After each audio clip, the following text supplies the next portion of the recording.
আসসালামু আলাইকুম। প্রিয় দর্শক, অন্য মঞ্চের আলাপচারিতায় আপনাদের সকলকে আমন্ত্রণ জানাচ্ছি।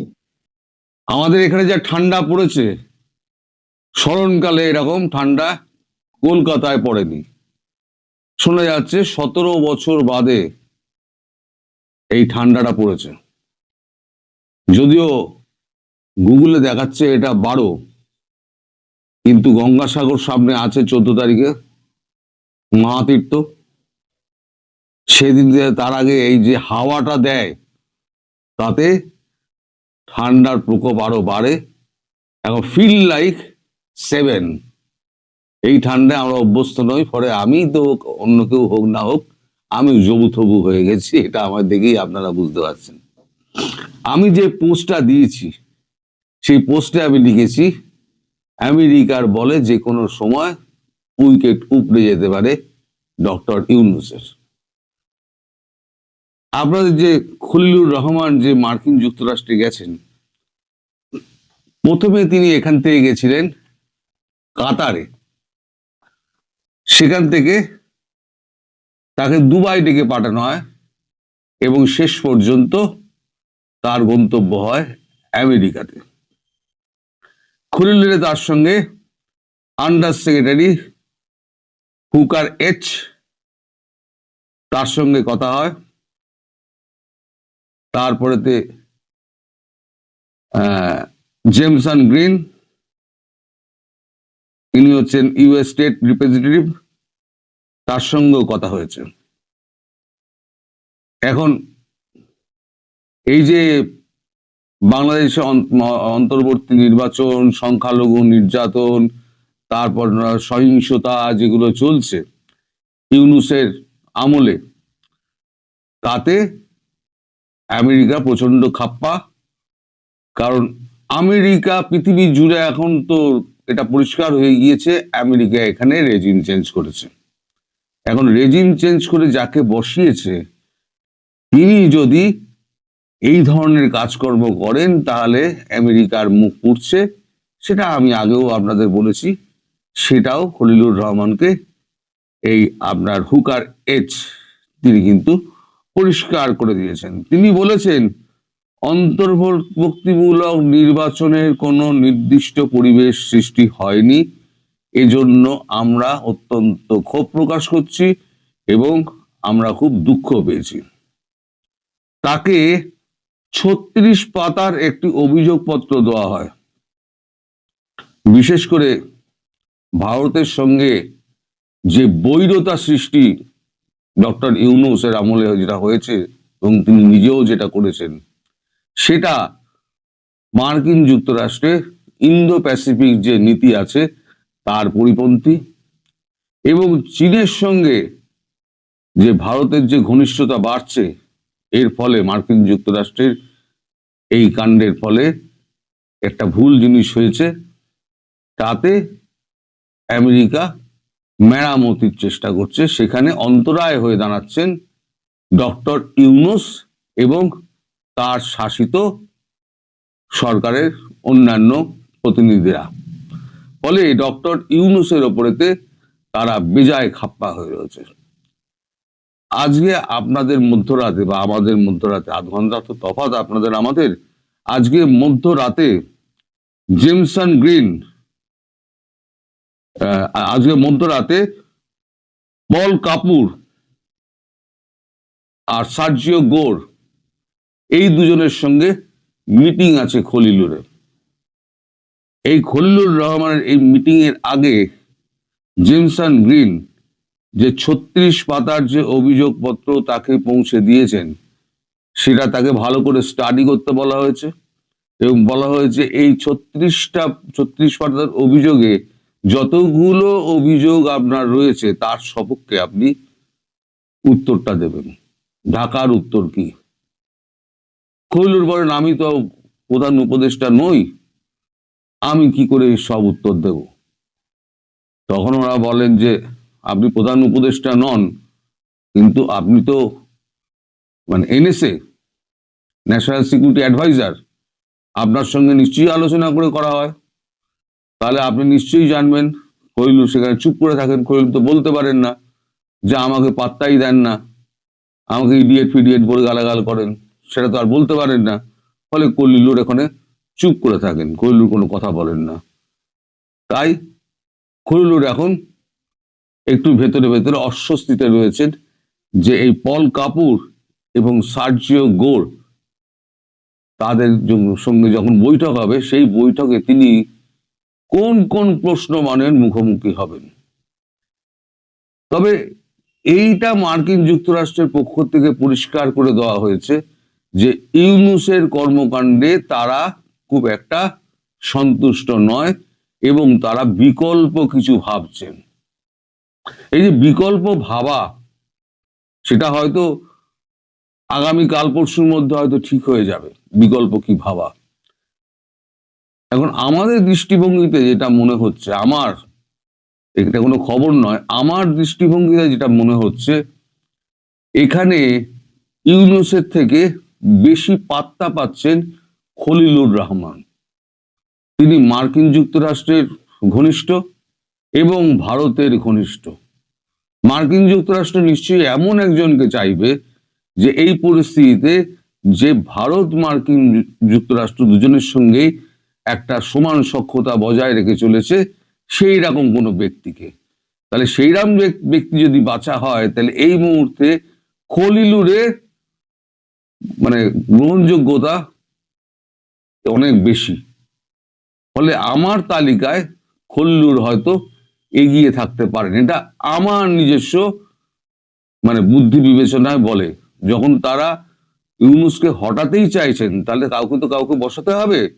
কারণ ইউনূস থাকলে অন্তর্ভুক্তিমূলক এবং অংশগ্রহণমূলক নির্বাচন হবে না, দেশেই অরাজকতা চলবে এবং একটা কড়া হাতে এটাকে দমন করার জন্য সেই রকম ব্যক্তির দরকার যে দুটো দেশের পক্ষেই মানে তার রয়েছে, বন্ধুত্ব রয়েছে এবং সম্পর্ক ভালো এবং দেশকে তিনি ভালোভাবে চেনেন।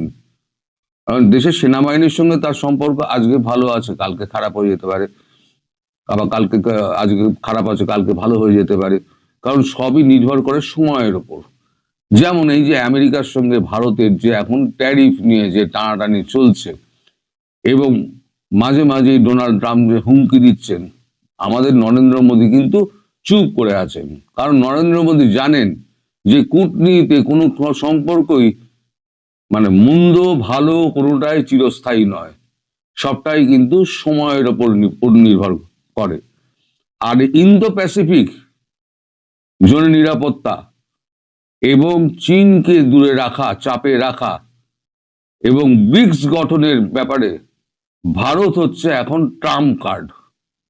ভারতকে যদি চটানো হয়, তাহলে কিন্তু মার্কিন যুক্তরাষ্ট্র এই দক্ষিণ পূর্ব এশিয়ায় পুরো একেবারে একা হয়ে পড়বে, আর তার কোনো রকম মানে এইখানে প্রভুত্ব ঘটানোর কোনো রকম মানে এই থাকবে না, রাস্তাই থাকবে না। ফলে এই চীনের প্রতি প্রভাব কমানো, এই যে আপনাদের প্লেন কেনার কথা হচ্ছে, কিনবে কি কিনবে না সে তো পরের কথা। পাকিস্তান থেকে ওই ঝরঝরে লরঝরে প্লেন যে করে উঠবে, সে কটাই কয়েকদিনের মধ্যে ক্র্যাশ করবে, পাইলট গুলোর ফালতু ফালতু প্রাণ যাবে। আর চীনে যে বিমান কেনার কথা হচ্ছে, কিনুক বা নাই কিনুক, প্রস্তাব তো গেছে, একটা 30 মিলিয়ন একটা প্রস্তাব নাকচ হয়েছে, কিন্তু এই প্রস্তাবটা তো পাকিস্তানও স্বীকার করেছে এবং বাংলাদেশের আপনার নৌপ্রধানও পাকিস্তানে দাঁড়িয়ে স্বীকার করেছেন যে আমরা মাল্টি রোল ওই যে আমরা কিনছি, যেটা চীনের তৈরি, পাকিস্তান শুধু যন্ত্রাংশটা জোরে, পাকিস্তান নিজে কিছু করে না, এটা ছুঁচো বানায় না পাকিস্তান। তো বাংলাদেশ সেক্ষেত্রে পাকিস্তানের থেকে অনেকটাই এগিয়ে আছে। বাংলাদেশে তবু কিছু উৎপাদন হয়, কিছু রপ্তানি হয়, পাকিস্তানে কিচ্ছু তৈরি হয় না, কিচ্ছু রপ্তানি হয় না। ফলে পাকিস্তান হচ্ছে একটা ভাঁড়ের দেশ, যেটা হচ্ছে পুরো আর্থিক সহায়তার উপর চলে, মানে ভিক্ষাবৃত্তি করে চলে। তো এখন আগামীকাল এই যে পল কাপুর এবং সার্জিও গোর তাদের যে সঙ্গে যে খলিলুরের মিটিং আছে, সেই মিটিংয়ে পরিষ্কার হয়ে যাবে যে আগামী দিনে মার্কিন যুক্তরাষ্ট্র কাকে বসাতে চলেছে।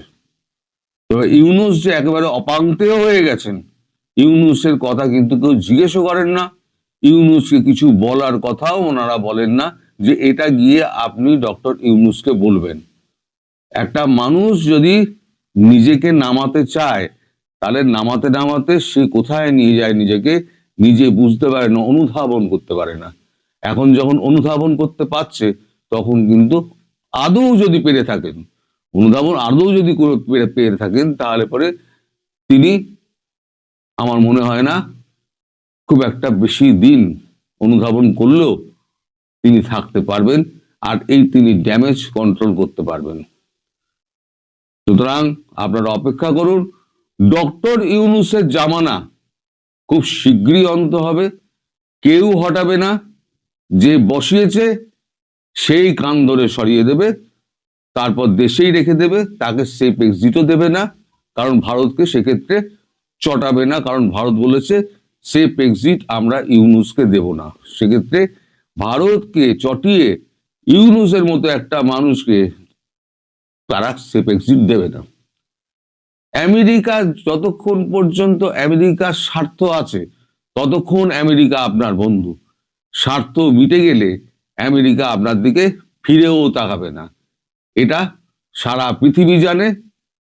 আর ইউনূস কতটা জানে না জানে, যদি না জানে তাহলে এবার বুঝে যাবে, আর জানলে পরে তিনি এখন আফসোস করবেন।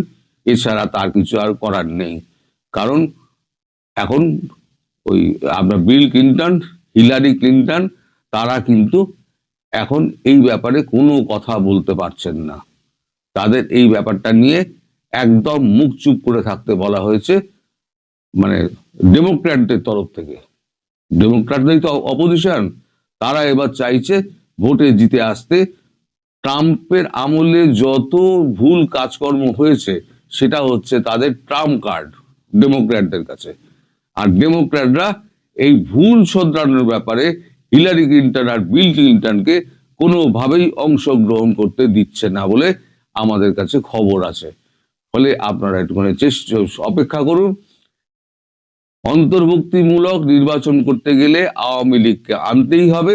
সেক্ষেত্রে শেখ হাসিনাকে হয়তো আমেরিকায় এবং ভারত দুজনে নিয়ে গিয়ে বসিয়ে দেবে ওইখানে, বাংলাদেশে হয়তো রাষ্ট্রপ্রধান হিসেবে বসাবে, অথবা আপনার ওখানে এমনি নির্বাচন লড়ার জন্য বসাবেন। সেটা শুধু এখন সময়ের অপেক্ষা।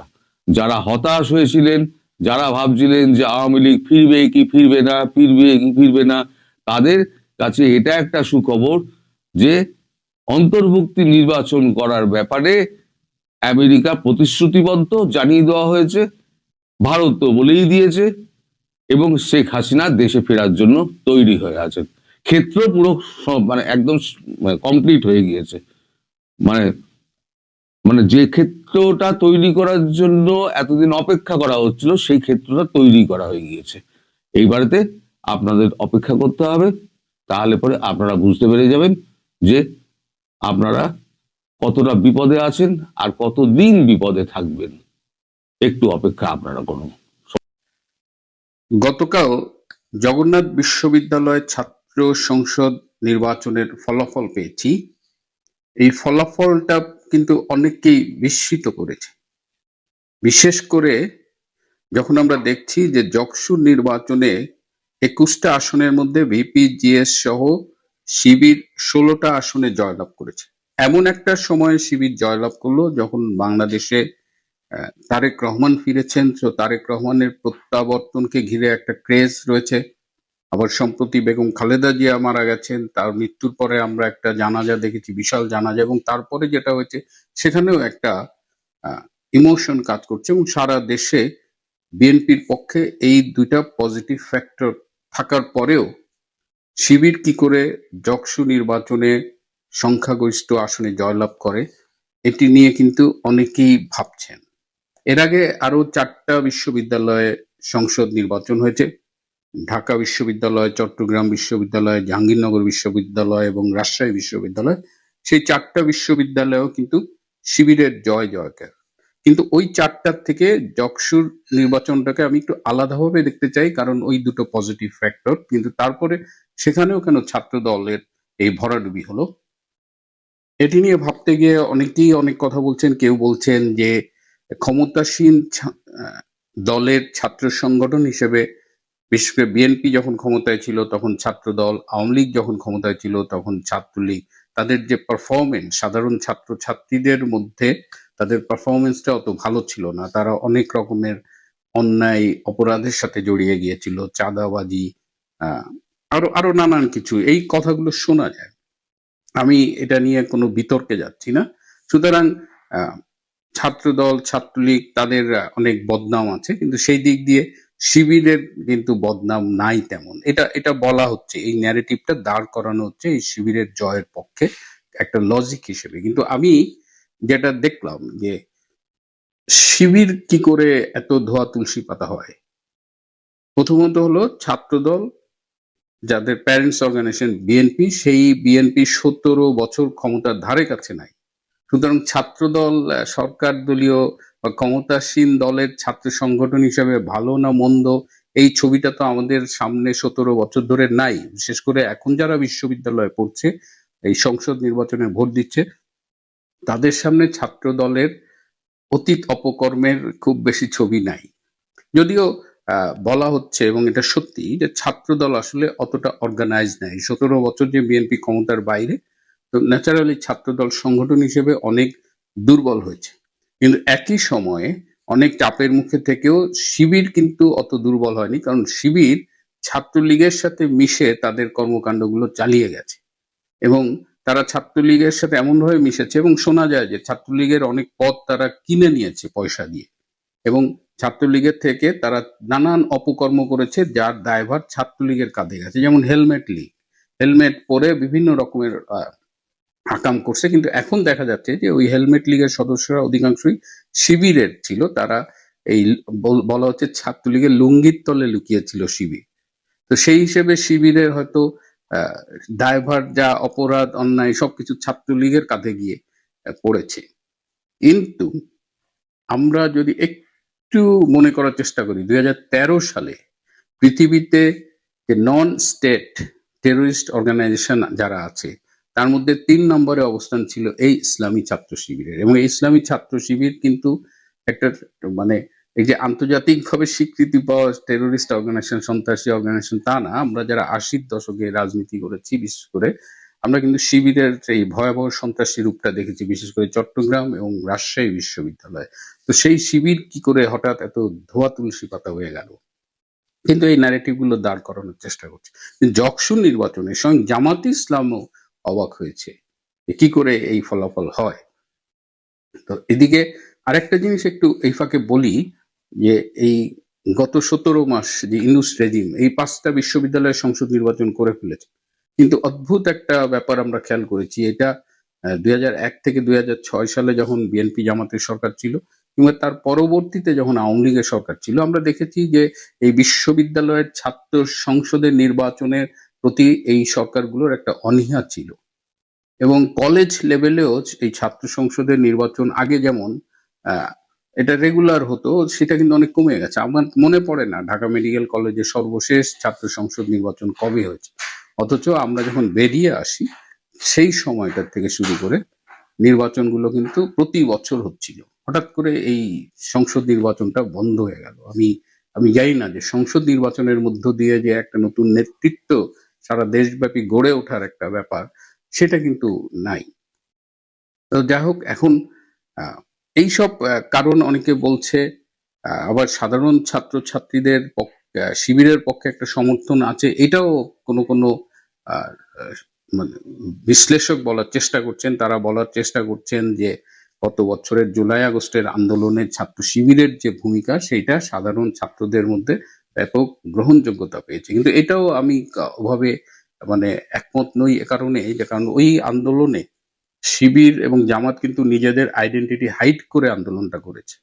এবং আমি এখনো বিশ্বাস করি, এটা জামাতের এক নেতাও আমি তাকে বলতে শুনেছি, যদি সেই সময় যদি মানুষ জানতো যে এই আন্দোলনটা আসলে জামাত শিবিরের আন্দোলন, তাহলে আমি নিশ্চিত যে এই আন্দোলনটা আর দানা বাঁধত না। তারা সাধারণ ছাত্র জনতা নানানভাবে নিজেদের হাইড করে আন্দোলনটা করেছে। সুতরাং শিবিরের পারফরমেন্সে সবাই খুব মুগ্ধ হয়েছে, সেটাও আমি মানতে খুব একটা রাজি না। কিন্তু আমার কাছে মনে হচ্ছে যে এই যে যে আলোচনাগুলো হচ্ছে এর বাইরে আরো একটা ফ্যাক্টর সম্ভবত এখানে আছে, সেটা হলো যে এইসব বিশ্ববিদ্যালয়ের ছাত্রলীগের কিন্তু নেতাকর্মী এবং সমর্থকের সংখ্যাও কিন্তু অনেক। এখন ছাত্রলীগের এই ভোটগুলো কোথায় গেছে? ছাত্রলীগ অফিসিয়ালি এই নির্বাচনে কাউকে ভোট দিতে বলেনি, এটা আমি নিশ্চিত করে বলছি। এবং ছাত্রলীগের নেতৃত্বে যারা রয়েছে এইসব প্রতিষ্ঠানে, তারা হয় জেলে, নইলে পলাতক, নইলে তাদের ছাত্রত্ব বাতিল করা হয়েছে, নানা রকমের নির্যাতনের মুখে আছে। কিন্তু সাধারণ সমর্থক যারা ছাত্রলীগের পক্ষে, তাদের ভোটগুলো আমার ধারণা যে শিবিরের কাছেই গেছে। কারণ আপনি যদি এই জকসুর ভোটের ফলাফলগুলো দেখেন, যে ভিপি, জিএস এরা পেয়েছে মানে 5,000-এর প্লাস ভোট, কিন্তু ক্রীড়া সম্পাদক পদে যিনি শিবিরের জয়লাভ করেছেন তিনি পেয়েছেন 2400-র মতো ভোট। তার মানে আমার ধারণা যে শিবিরের জগন্নাথ বিশ্ববিদ্যালয়ে ভোট হবে 2 থেকে 2,500-এর মধ্যে। বাকি ভোটগুলো তারা পেয়েছে এবং সেই ভোটটা ছাত্রলীগের সাধারণ সমর্থকরা দিতে পারে বলে একটা হাইপোথিসিস অনেকেই সামনে নিয়ে আসছে। এখন কথা হলো, যদি এটি সত্যি হয়, এটি আমি নিশ্চিত না, যে ছাত্রলীগের সাধারণ সমর্থকরা কেন শিবিরকে ভোট দেবে, কেন তারা ছাত্র দলকে ভোট দেবে না? এখানেও যে ব্যাখ্যাটা আমাদের সামনে আসে সেটা হলো যে মানে এই মুহূর্তে সারা দেশে গত 17 মাসের যে চিত্রটা আমরা দেখছি, যে ছাত্র দল বলেন, বিএনপি বলেন, তারা নির্যাতকের ভূমিকায় অবতীর্ণ হয়েছে। মানে তারা আওয়ামী লীগ, ছাত্রলীগের একেবারে মানে এত ধরনের নির্যাতন করছে, সন্ত্রাস, চাঁদাবাজি, ধর্ষণ, খুন সবকিছুতে ছাত্র এবং ছাত্র দলের বিএনপির নির্যাতনের হাত থেকে রক্ষার জন্য হয়তো ছাত্রলীগের সাধারণ নেতাকর্মীরা ছাত্র দলের বাইরে অন্যদের ভোট দিচ্ছে। এটা একটা হওয়ার সম্ভাবনা আছে এবং নির্যাতনে কিন্তু বিএনপি অনেক এগিয়ে। সেই ক্ষেত্রে জামাত যেটা কৌশল অবলম্বন করেছে, জামাত এই অবস্থায় এই আওয়ামী লীগের নির্যাতিত লোকজনের পাশে দাঁড়িয়ে তাদের সমর্থন করার চেষ্টা করছে, তাদের আইনি সহায়তা দেওয়ার চেষ্টা করছে। এটা কয়েকটা জায়গায়, অবশ্যই এটা সর্বোচ্চ না। এবং জামাত বিএনপি মুদ্রার এপিঠ ওপিঠ হলেও কৌশলে এই মুহূর্তে জামাত কিন্তু এগিয়ে। এবং এই জকসু নির্বাচন, যদিও অনেকে বলে ছাত্র সংসদের নির্বাচন আর জাতীয় নির্বাচন এই দুটা এক না, ছাত্র সংসদে মান্না আক্তার ভিপি জিএস হয়েছে, কিন্তু তাদের তো জাতীয় রাজনীতিতে তাদের দলের কোনো অবস্থান ছিল না। তারপরেও আমি বলছি যে বিএনপি যে ইমেজটা দাঁড় করিয়েছে, তাতে যদি প্রশাসন একেবারে চরমভাবে মানে নিয়ন্ত্রণ না করে, যদি প্রশাসন চরমভাবে হস্তক্ষেপ না করে, তাহলে এই নির্বাচনে বিএনপি যে একদম চোখ বন্ধ করে জয়লাভ করবে সেটা বলা কিন্তু মুশকিল। সুতরাং আগামীতে নির্বাচনটা হবে কিনা এই অনিশ্চয়তা কিন্তু এখনো আছে। এখনো পর্দার আড়ালে এই নিয়ে কথাবার্তা হচ্ছে, ইনক্লুসিভ নির্বাচন করার পক্ষে অনেকেই কথা বলছে। কিন্তু এর বাইরে বর্তমানে বিএনপির যে ইমেজ সারা দেশে, তাতে তাদের নির্বাচনে জয়লাভ না ভরাডুবি হবে সেটা আমাদের কিন্তু দেখতে হবে। প্রিয় বন্ধুরা, আজ এ পর্যন্ত।